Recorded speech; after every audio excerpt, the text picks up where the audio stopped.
Matul il-lejl ta' bejn is-Sibt u l-Ħadd, il-Forzi Armati ta' Malta kienu għaddejjin b'ħidma ta' salvataġġ ta' 47 immigrant maqbuda bejn sema u ilma fiż-żona ta' tiftix u salvataġġ ta' pajjiżna.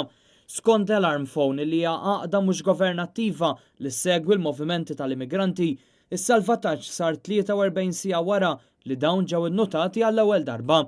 L-istess għaqda akkużat ukoll il-pajjiżna li qed jinjora t-talbiet tal-għajnuna u saħansitra tefet ir-responsabilità fuq pajjiżna li kieku dawn irqu. Id-dajsa bl-immigranti li kien rapportat li jinsabu fil-periklu ġiet osservata l-ewwel darba mill-ajruplan tal-aqda Sea-Watch 3. Eventwalment ftit wara t-8 tas-Sibt filgħaxija, il-Forzi Armati batu wkoll l-ajruplan B200 tal-Armata biex janalizza s-sitwazzjoni. Il-ħidma tal-Forzi Armati kienet waħda dedikata kif jirriżulta li dawk abbord ma kinux libsa life jackets u d-dajsa kienet qed tirriskja li tinqaleb għax ippakkjata bl-immigranti. Il-wasla ta' dawn l-immigranti timmarka l-ewwel wasla fi frar u s-sitt waħda mill-bidu tas-sena. B'hekk l-ammont ta' immigranti li ddaħlu f'pajjiżna fl-2020 diġà laħaq il-550 persuna.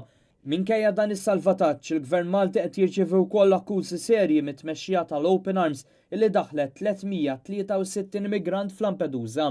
Dan hekk kif din l-għaqda mhux governattiva qed takkuża lil Malta li rrifjutat anke evakwazzjoni medika lil dawn l-immigranti minkejja li ġew salvati fiż-żona ta' pajjiżna.